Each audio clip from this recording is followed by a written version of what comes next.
चलो अब मैं मीनिंग समझाता हूं और डेफिनेशन लिखवाता हूं इस टॉपिक का। ऑप्टिकल आइसोमर क्या होता है जरा समझिएगा। पहले डेफिनेशन लिख लो जरा। These are the stereo. अच्छा, ये जो शब्द है स्टीरियो कभी सुना था आपने 11th में?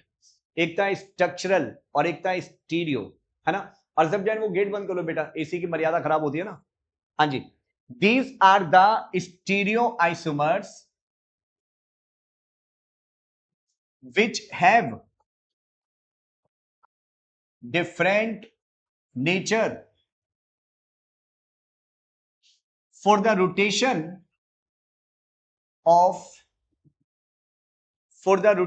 of plane polarized light. These are the stereoisomers of a compound which have different nature for the rotation of plane polarized light. देखो, अब क्योंकि बात हो रही है लाइट की, अब मैं लाइट की अगर बात करूं तो लाइट क्या होता है? लाइट एक वेव होती है। कौन सी वेव होती है? Electromagnetic wave. अगर वेव होती है तो वेव को तो ऐसे बनाया जाता है ना, लाइक दिस, ऐसे करके बनाते हैं वेव को। अब इसकी बात अगर मान लेते हैं कि जैसे ये वेव की तरह जा रहा है, तो वेव की तरह जा रहा है तो ऐसे थोड़ी ना जाएगा। वेव है तो कैसे जाएगा? ऐसे ऑसिलेट करता हुआ जाएगा, अप एंड डाउन इस तरीके से। हो सकता है कि ऑसिलेशन ऐसे हो वर्टिकली, या हो सकता है कि ऑसिलेशन ऐसे हो रहा हो हॉरिजॉन्टली, ये भी हो सकता है। ऑसिलेशन वर्टिकल डायरेक्शन में हो सकते हैं, ऑसिलेशन हॉरिजॉन्टल डायरेक्शन में हो सकते हैं, ऑसिलेशन किसी भी डायरेक्शन में हो सकता है।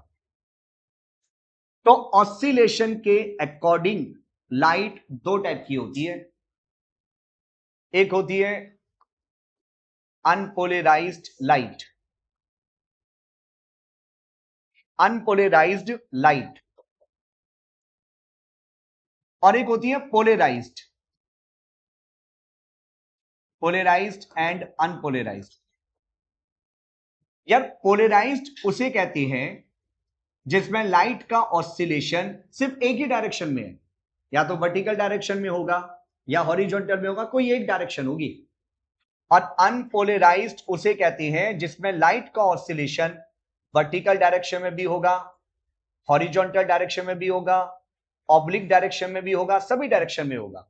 अगर लाइट का ऑसिलेशन सभी डायरेक्शन में हो रहा है, वर्टिकल में भी हो रहा है, हॉरिजॉन्टल में भी हो रहा है, ऑब्लिक डायरेक्शन में भी हो रहा है, तो ऐसी लाइट को क्या बोल रहे हैं? अनपोलराइज्ड।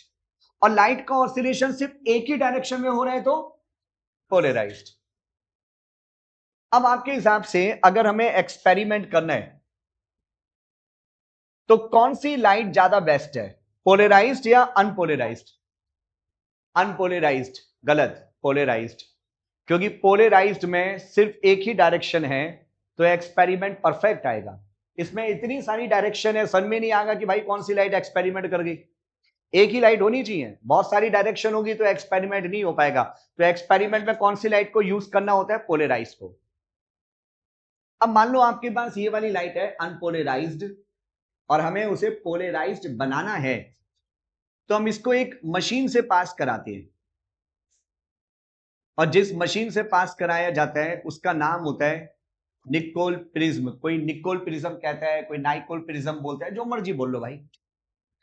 अच्छा, ये जो नाइकोल प्रिज्म होता है इसको कैल्साइड भी कहते हैं। कैल्साइड कैल्शियम कार्बोनेट की एक फॉर्म होती है। Calcite is made up of calcium carbonate.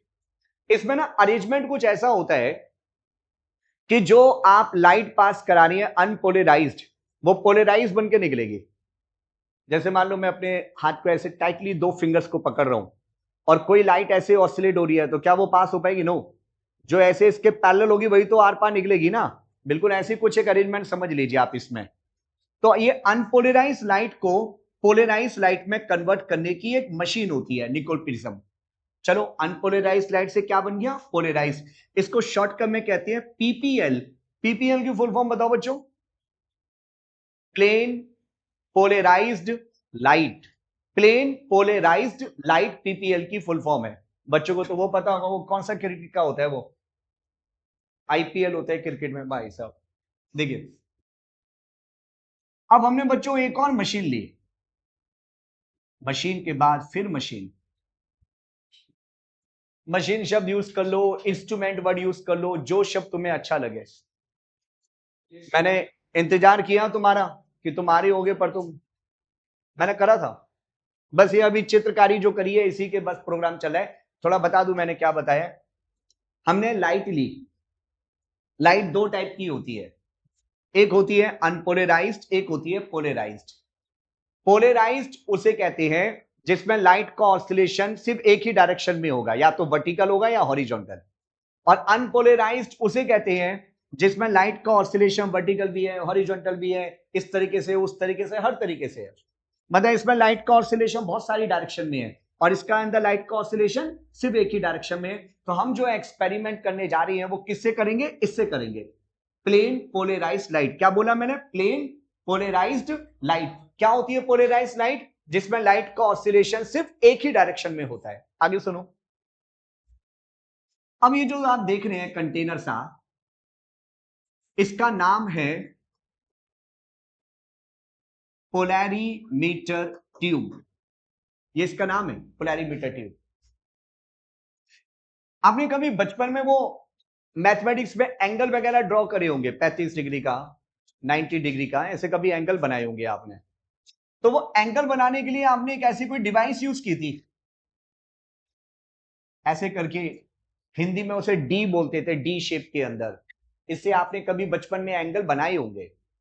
अब तुम बड़े हो गए हो, अब जो एंगल है ना वो हमें बनाना नहीं है, वो हम देख के पता कर लेंगे। ये जो मशीन होती है ना, इसमें यहाँ पे एंगल पता लगाया जा सकते हैं कि लाइट कितने डिग्री पे एंटर कर रही है और लाइट कितने डिग्री से निकल रही है, ये एंगल पता चल जाती है। अब हम किसी कंपाउंड की स्टडी कर रहे हैं भाई, मान लो आपने स्टडी करनी है ग्लूकोज की, तो पानी में ग्लूकोज मिलाया, सॉल्यूशन बन गया, सॉल्यूशन को आपने इसमें भर लिया। आपने इसके अंदर किसको फिल कर लिया है? जिसकी स्टडी करनी है, जिसकी स्टडी करनी है आपने उसको फिल कर लिया। ठीक है, तो इस कंटेनर में ये काफी सारे छोटे छोटे मॉलिक्यूल हैं। Molecule number 1, molecule number 2, molecule number 3, ऐसे बहुत सारे इसके अंदर काफी सारे मॉलिक्यूल हैं। अब जब ये लाइट इसमें एंटर करती है तो लाइट मॉलिक्यूल से टकराएगी, टकराने के कारण ऐसे मुड़ सकती है, बेंट हो सकती है। हो सकता है कि मॉलिक्यूल से टकरा के इस तरफ घूम जाए, या तो ये लाइट क्लॉकवाइज घूम जाए या फिर लाइट एंटी क्लॉकवाइज घूम जाए, कुछ भी हो सकता है ना। अब हम ये नहीं देखेंगे कि इसने क्या किया, इसने क्या किया, इसने क्या किया, एक एक मॉलिक्यूल को थोड़ी ना देखेंगे। वैसे मॉलिक्यूल दिखाई नहीं दे रहा, मॉलिक्यूल तो माइक्रोस्कोपिक होता है। तो हम क्या देखते हैं कि जो लाइट इसमें एंटर कर रही है वो कितने डिग्री से बाहर निकल रही है। जो लाइट इसमें एंटर करती है वो कितने डिग्री से बाहर निकल रही है। हो सकता है लाइट बिना किसी परिवर्तन के आर पार निकल जाए। अगर लाइट बिना किसी चेंज के बिल्कुल आर पार निकल गई तो ये लाइट के लिए केमिकली एक्टिव, लाइट के लिए एक्टिव है या इनर्ट? इनर्ट, लाइट के लिए कोई एक्शन प्रोड्यूस नहीं कर रहा। तो ऐसे सॉल्यूशन को कहते हैं ऑप्टिकली इनएक्टिव। मिस्टी को समझ में आ गया? तुम तो मोबाइल ही चला लो बस भाई, किसी दिन अंगूठे मुड़ मुड़ा जाएंगे तुम्हारे। कोई बात नहीं, बच्चा बहुत मोबाइल चलाता है, कोई बात नहीं। हाँ जी, क्या बताया मैंने अभी? जब हम लाइट को पास कराती हैं और लाइट बिना किसी चेंज के आर पार निकल जाए तो ऐसे सॉल्यूशन को ऑप्टिकली इनएक्टिव कहते हैं। लेकिन आदि जैन, जो लाइट एंटर कर रही है ना, हो सकता है वो घूम जाए। ऐसा भी हो सकता है कि लाइट को ऐसे आना चाहिए था, लेकिन लाइट ऐसे आने की जगह ऐसे क्लॉकवाइज डायरेक्शन में रोटेट हो गई। लाइट को ऐसे थी, लेकिन वो इसमें से पास कराने के बाद ऐसे उसका प्लेन घूम गया। या ये भी हो सकता है कि लाइट का प्लेन एंटी क्लॉकवाइज डायरेक्शन में घूम जाए, या तो क्लॉकवाइज घूमेगा या एंटी क्लॉकवाइज घूमेगा। अगर लाइट इस तरीके से रोटेट हो जाती है तो ऐसे कंपाउंड को, ऐसे सॉल्यूशन को क्या बोला जाएगा? Optically active. बात समझ में आ रही है? ऑप्टिकली एक्टिव कौन होते हैं, इनएक्टिव कौन होते हैं? दो शब्दों का मतलब पूरी क्लास को समझ में आ गया। ऑप्टिकली इनएक्टिव कौन है? ऐसे कंपाउंड जो लाइट के प्लेन को रोटेट नहीं कराते, और ऑप्टिकली एक्टिव कौन है? ऐसे कंपाउंड जो लाइट के प्लेन को रोटेट करा देते हैं। अच्छा, जो लाइट को क्लॉकवाइज घुमा रहा है उसे बोलते हैं डेक्स्ट्रो रोटेटरी। डेक्स्ट्रो रोटेटरी को स्मॉल डी या प्लस के साइन से इंडिकेट करती है। जो लाइट को एंटी क्लॉकवाइज डायरेक्शन में घुमाता है उसे कहते हैं लीवो रोटेटरी। लीवो रोटेटरी को एल से या माइनस से डिनोट किया जाता है।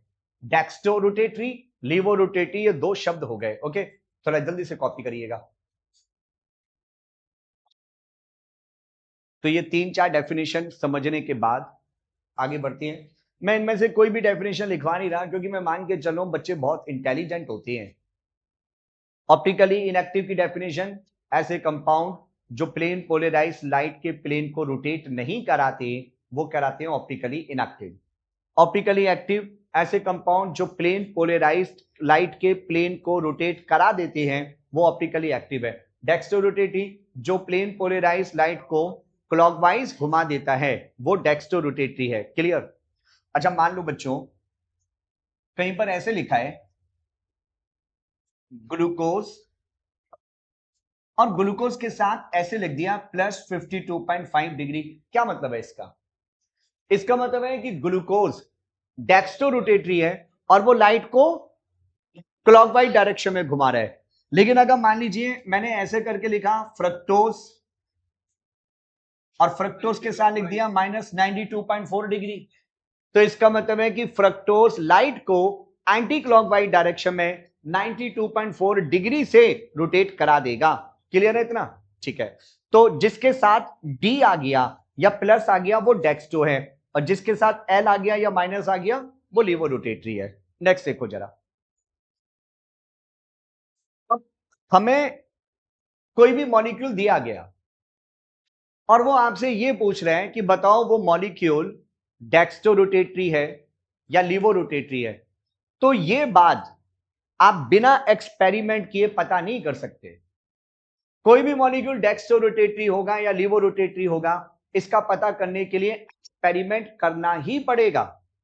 लेकिन अगर आप ये बताना चाहते हैं कि वो एक्टिव है या इनएक्टिव है तो मॉलिक्यूल की शक्ल देख के बता सकते हैं। शक्ल का मतलब डायग्राम से बता सकते हैं, एक्सपेरिमेंट की जरूरत नहीं है। इनएक्टिव और एक्टिव का पता करने के लिए डायग्राम से पता चल जाएगा, एक्सपेरिमेंट नहीं करना। लेकिन डेक्स्ट्रो और लीवो के लिए एक्सपेरिमेंट करना पड़ेगा।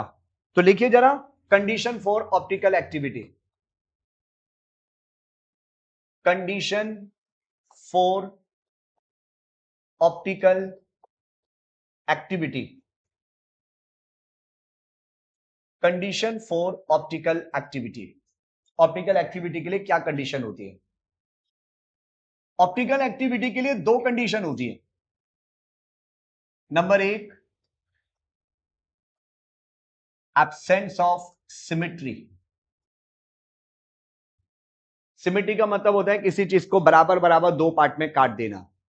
तो एब्सेंस ऑफ सिमेट्री का मतलब है कि हम किसी चीज को दो बराबर बराबर पार्ट में नहीं काट सकते। और एक होता है प्रेजेंस ऑफ, बच्चों ये क्या लिखा है मैंने? चिरल चिराल, आदि क्या लिखा है? चिराल, इसे काइरल बोलते हैं। चिरल चिराल नहीं पढ़ना है इसको आपने। क्या लिखा है आदि? काइरल। चिराल, क्या चिराल होता है? काइरल शब्द होता है बेटा। ओके, तो ये जो मैंने शब्द लिखा है ये कोई चिरल चिराल ना बोले, इसको क्या बोल रहे हैं? काइरल। मिष्टी बोलो बेटा, काइरल। गार्गी तुम भी बोलो, रितिका तुम भी बोलो। बहुत अच्छा, इसे 5 बार घर पे जाके बोलना है, ठीक है? काइरल काइरल काइरल ऐसे बोलना है, ठीक है? आगे सुनो। अब यार ये वाला जो पॉइंट है ये 12 CBSE में नहीं है, तो हम इसकी बातचीत बिल्कुल भी नहीं करेंगे। हम उन गलियों की बात नहीं करेंगे आदि जिन गलियों में जाना नहीं है।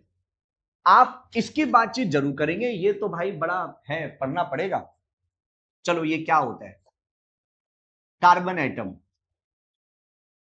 कार्बन एटम हमेशा 4 बॉन्ड बनाता है, हमेशा। 4 से कम नहीं, 4 से ज्यादा नहीं, 4 बॉन्ड हमेशा बनाता है। हम ये जो काइरल और ए काइरल देखेंगे ये हमेशा उस कार्बन के साथ देखेंगे जो कार्बन सिर्फ सिंगल बॉन्ड बना रहा है। डबल बॉन्डेड कार्बन के साथ और ट्रिपल बॉन्डेड कार्बन के साथ काइरल ए काइरल जैसे शब्द नहीं होते। कायरल शब्द कौन से कार्बन के लिए? जो कार्बन सिंगल बॉन्ड बनाता है। तो बच्चों दो टाइप के कार्बन एटम है, कायरल कार्बन एटम और अकायरल कार्बन एटम। दो टाइप के कार्बन एटम है। कायरल का मतलब होता है ऐसा carbon atom which has 4 different group. 4 different group, ऐसा कार्बन जिस पे 4 अलग अलग ग्रुप अटैच है। और इसका मतलब होता है carbon atom which does not has 4 different group. जिस कार्बन पे 4 अलग अलग ग्रुप नहीं होते उसे अकायरल कहते हैं, और जिस पे चारों ग्रुप अलग अलग होती है उसे कायरल कहते हैं। जैसे ये कार्बन एटम लिया मैंने,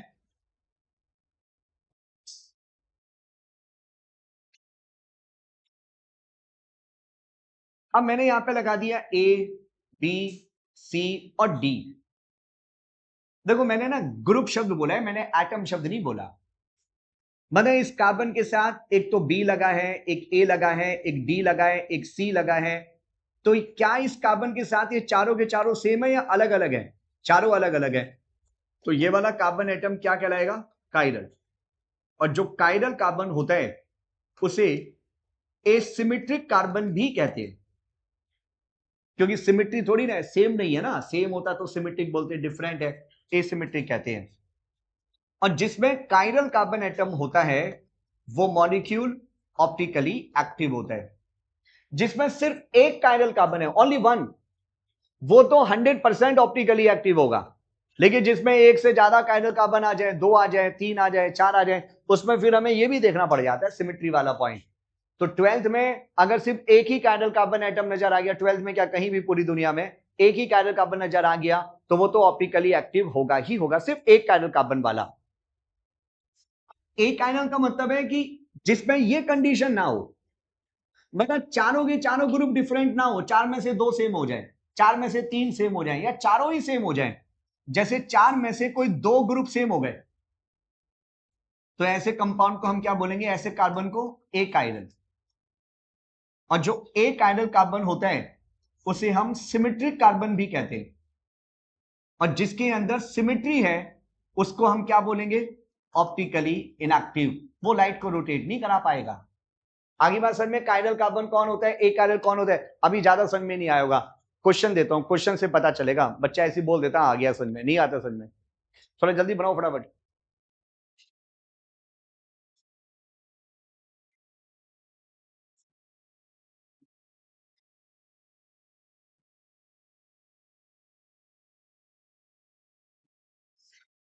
सिर्फ डेफिनेशन देखने से ही बात समझ में नहीं आती।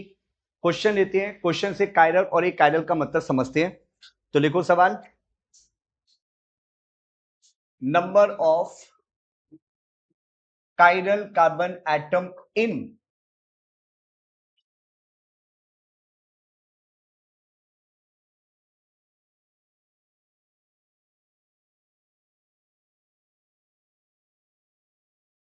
Option A 0, option B 1, option C 2 और option D none of this.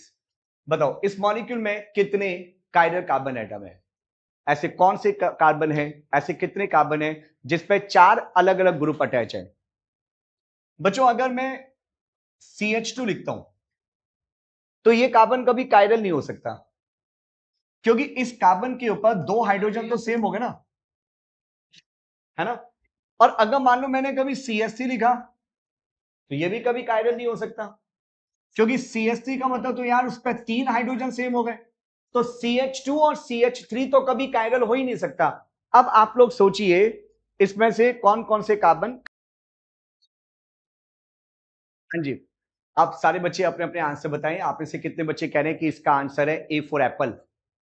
Apple कितने बच्चे मानते हैं ए फॉर एप्पल होता है? ओ बहुत सारे बच्चे एप्पल मानते हैं। कितने बच्चे कह रहे हैं बी फॉर बैटमैन होता है? बैटमैन पे कोई नहीं है। सी फॉर कैट, एक बच्चा कैट बोल रहा है। डी फॉर दिल्ली, आप भी कैट पे हो महाम बेटा? आप भी कैट पे हो? आप भी 4 बच्चे कैट बन गए, ओके, मतलब कैट पे हैं। एंड कितने बच्चे कह रहे हैं डी फॉर दिल्ली? दिल्ली पे कोई बच्चा नहीं है। मतलब चलो कोई बच्चा 3 कायरल कार्बन बोल रहा हो, 4 कायरल कार्बन एटम, ऐसा कोई नहीं है। अब देखो बेटा, इसमें ये वाले कार्बन एटम तो कायरल हो नहीं सकते जिन पर मैं कांटा मार रहा हूं। CH3 नहीं हो सकता, CH3 नहीं हो सकता, CH2 भी नहीं होगा, ये भी नहीं होगा। बच्चा कहेगा ये क्या है सर? एक काम करते हैं, इसको एक्सपैंड कर लेते हैं। एक्सपैंड कर दिया, CH2 CH3, तो ये दोनों भी नहीं होंगे। CH2 और CH3 तो हो ही नहीं सकता ना, वो तो पहले ही बना हो गया। अब जो बच गए जरा उन कार्बन पे ध्यान देते हैं। चलो पहले इस वाले कार्बन को देखते हैं। बच्चा कहता है सर ये कार्बन एटम कायरल है। अच्छा देखो, CH3H and CH3 and CH2 CH CH3 and CH2 and CH3। मैंने क्या बोला था? ऐसा कार्बन कायरल होता है जिसपे 4 डिफरेंट ग्रुप अटैच होते हैं। यार एक तो ग्रुप हो गया H, एक ये पूरा ग्रुप हो गया, और बाकी के 2 हो गए। क्या ये दोनों सेम है अलग अलग है? ये दोनों तो सेम हो गए ना, तो ये वाला भी कायरल नहीं हो सकता। ऐसा में कि वो कायरल क्यों नहीं है? अब कौन सा बचा? अकेला ये बचा, इसको चेक करते हैं। ठीक है, पहले इसका डायग्राम बनाते हैं। बच्चे ने कहा CH3 CH CH3 CH2 carbon H CH3, और यहां पे मैंने लिख दिया CH2 CH3। अब देखो, क्या इस पे 4 डिफरेंट ग्रुप हैं? एक H, एक मिथाइल, एक इथाइल और एक ये पूरा। तो ये कार्बन एटम कायरल है। इसमें कितने कायरल कार्बन एटम आ रहे हैं? एक। और जिसमें एक कायरल कार्बन होता है वो ऑप्टिकली एक्टिव होता ही होता है। तो ये ऑप्टिकली एक्टिव है, 100% ऑप्टिकली एक्टिव है, क्योंकि इसमें एक कायरल कार्बन एटम है। करिए, चलो कॉपी करिए फटाफट। आगे सर मैं एक और क्वेश्चन देता हूं जरा बच्चों को ये चेक करने के लिए, कायरल और एक कायरल बच्चा अच्छे से चेक कर पाए।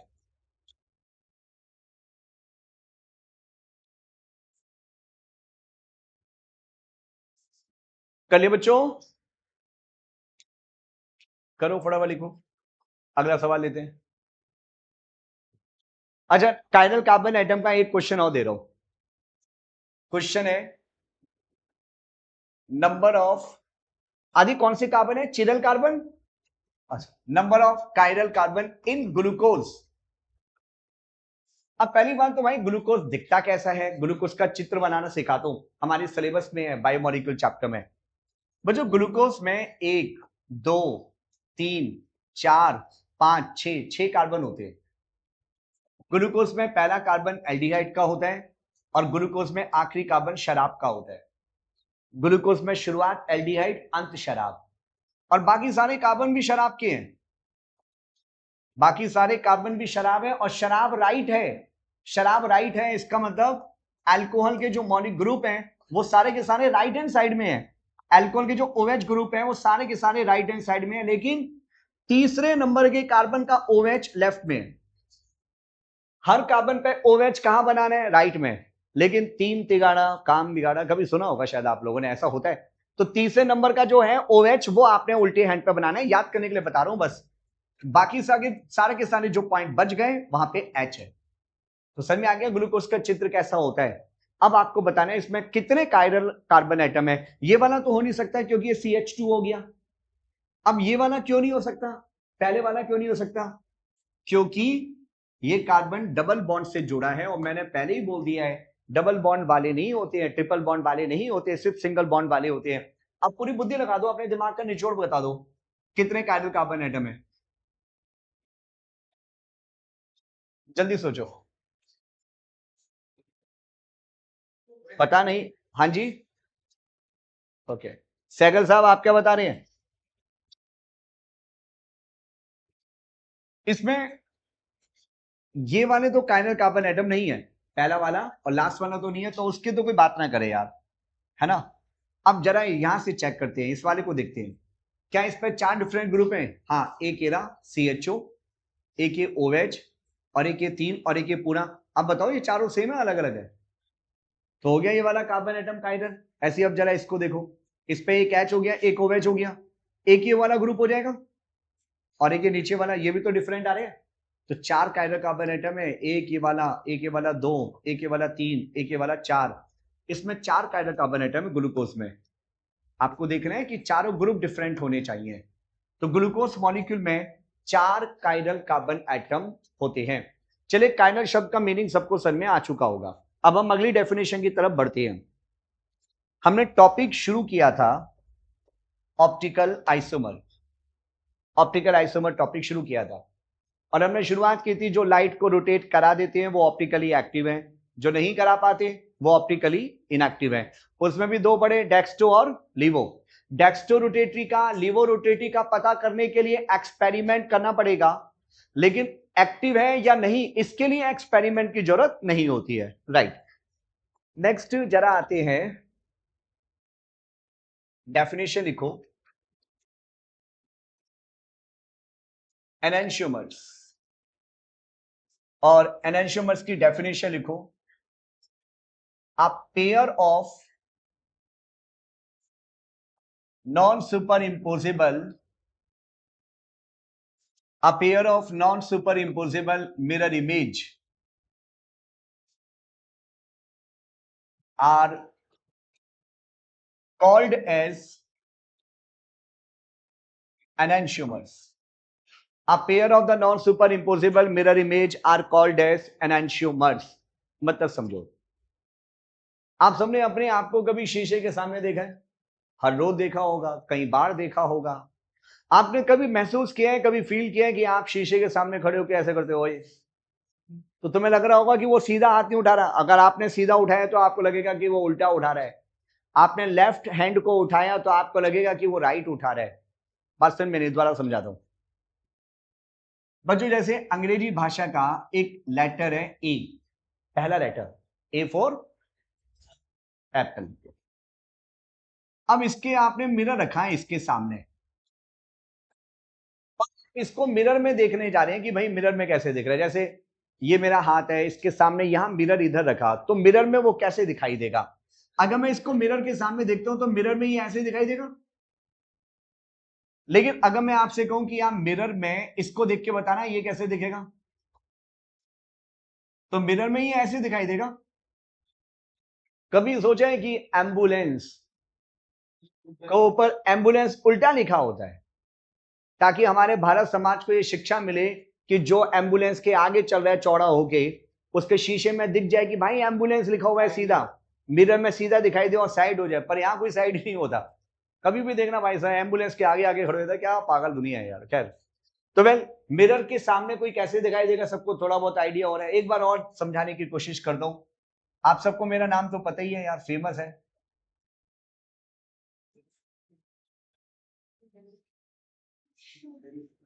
अगर इसको मिरर के सामने देखा जाए तो मिरर के सामने ये जे ऐसे दिखाई देगा, ए तो ऐसे दिखाई देगा, आर कैसे दिखाई देगा, ऐसे, और ई कैसे दिखाई देगा, लाइक दैट, और एच तो ऐसे ही दिखाई देगा, पर डी ऐसे दिखाई देगा। अब तुम अगर ऐसे लिख दो, एक बार को आदमी सदमे आ जाए, पता नहीं क्या लिख दिया। अगर किसी को अपना कोई गुप्त संदेश कहीं चिट्ठी पर लिख के पहुंचाना है तो आप कौन सी भाषा में लिखे? मिरर इमेज के अंदर लिखे, है ना, मिरर इमेज में। तो समझ में आ रहा है मिरर इमेज का मतलब क्या होता है? क्या ये इमेज इस इमेज को ऐसे ढक लेगा या नहीं? ढकना समझते हैं, ढकना, कवर करना। क्या ये इसको ऐसे ढक लेगा? नो। तो ये दोनों क्या माने जाएंगे? Non super impossible. This is my, you know my, like that. सबके पास ऐसा होते ही है भाई, मेरे पास भी है। अब ये जो मेरा पाम है इसमें कितनी फिंगर्स हैं?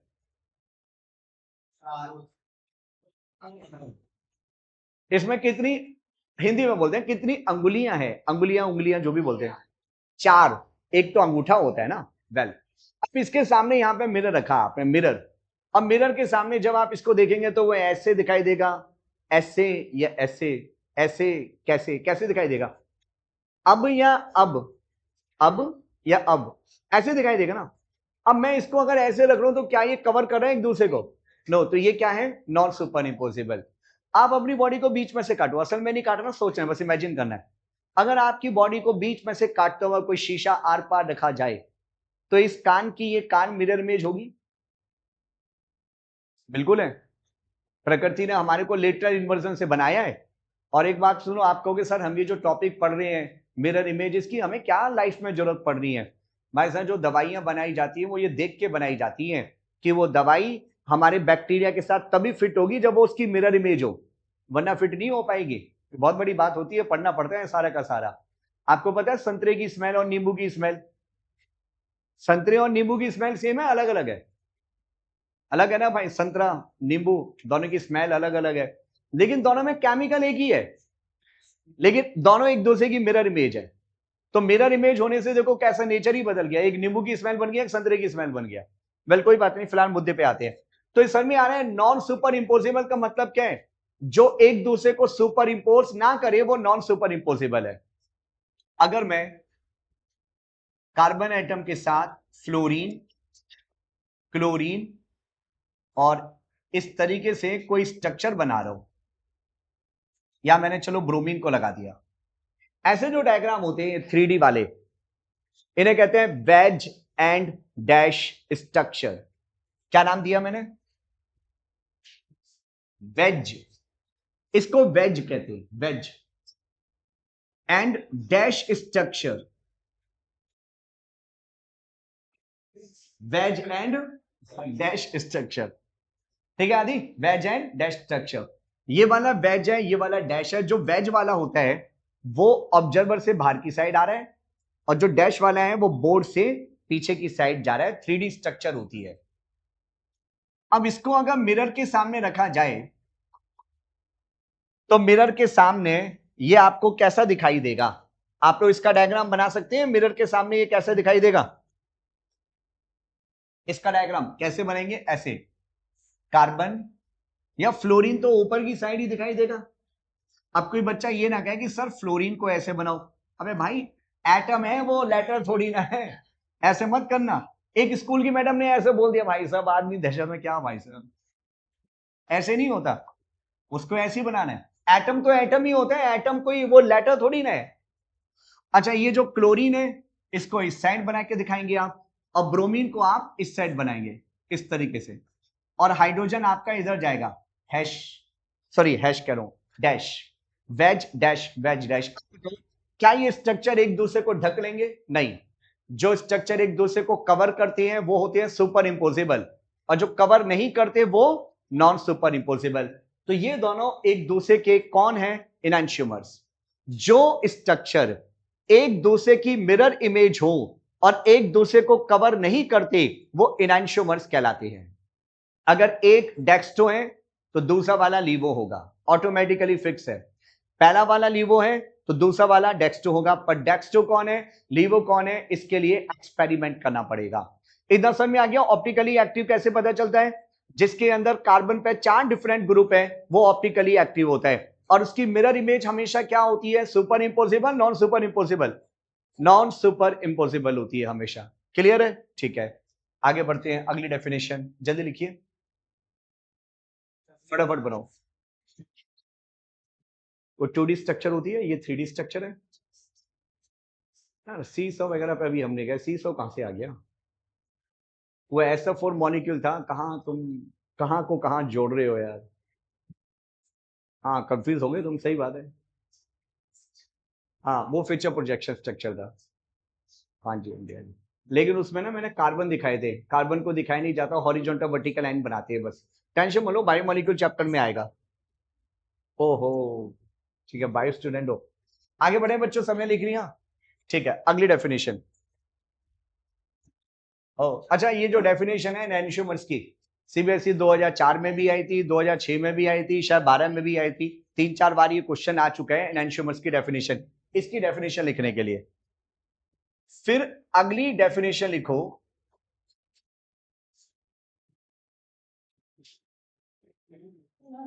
Racemic mixture.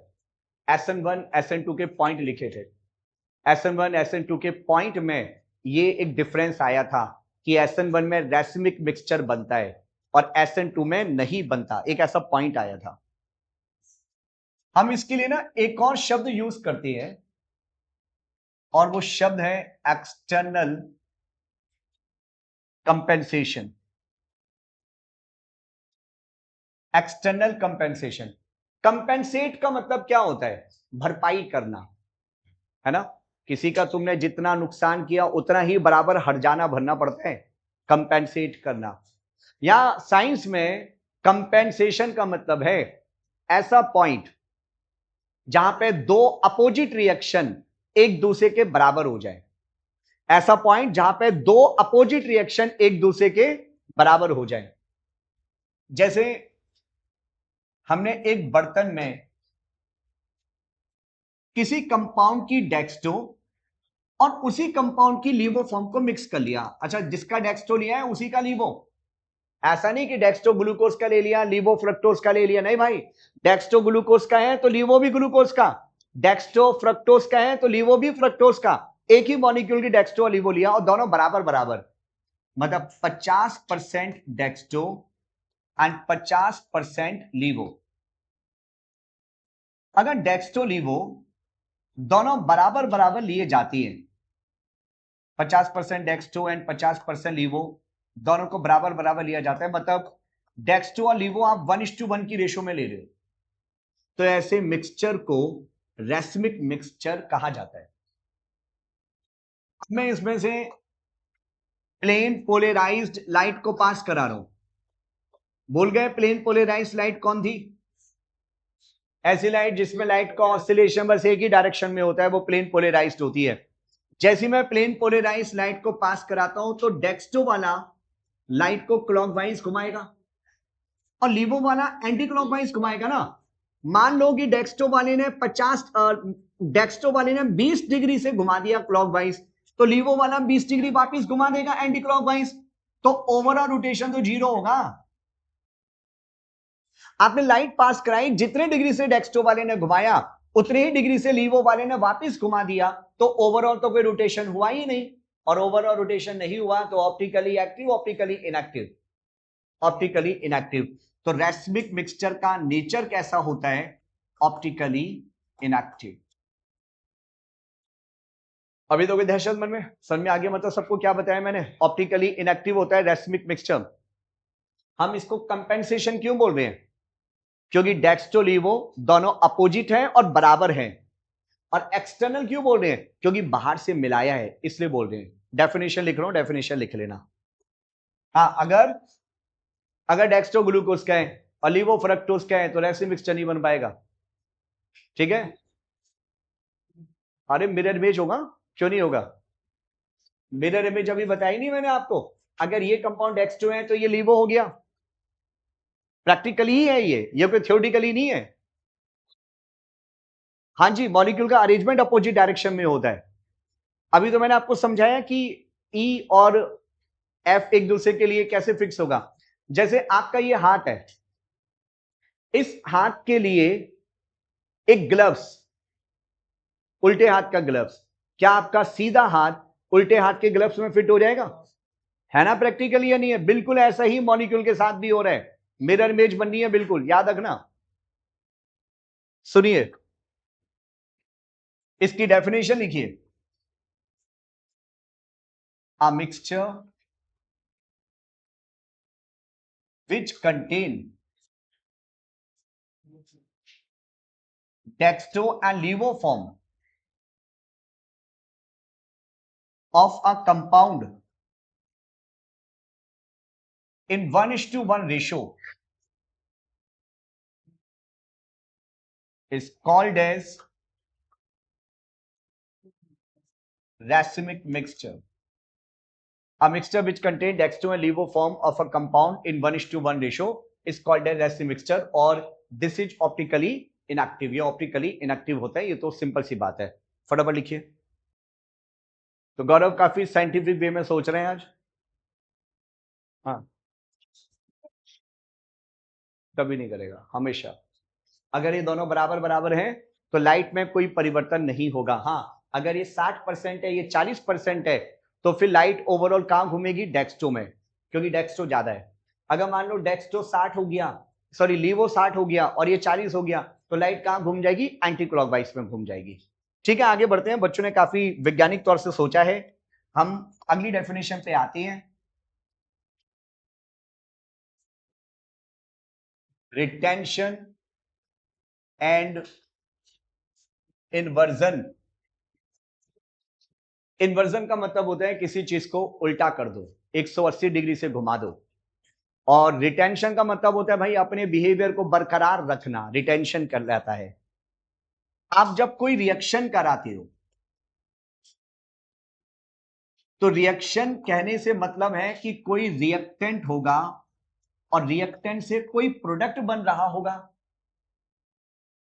अगर कोई स्टार्टिंग डेक्स्टो मॉलिक्यूल है और फाइनली उस रिएक्शन में जो प्रोडक्ट बना वो डेक्स्टो ही बना, अगर किसी रिएक्शन में कोई लीवो रोटेटरी है और जो प्रोडक्ट बना वो लीवो रोटेटरी ही बना, तो आप इसे क्या बोलोगे, उसका बिहेवियर बदल गया या बिहेवियर एज इट इज है? बिहेवियर एज इट इज है। तो आप कहोगे सर रिटेंशन हो रहा है इसमें। लेकिन मान लेते हैं अगर किसी रिएक्शन में मॉलिक्यूल है डेक्स्टो और फाइनल प्रोडक्ट बन गया लीवो, अगर किसी रिएक्शन में मॉलिक्यूल है लीवो और प्रोडक्ट बन गया डेक्स्टो, तो आप क्या बोलोगे, क्या हो रहा है? इन्वर्जन हो रहा है। आ रही बात समझ में? इन्वर्जन क्या होता है, रिटेंशन क्या होता है, ये भी मैंने SN1 के पॉइंट में लिखवाया है आपको, SN1 SN2 के डिफरेंस में।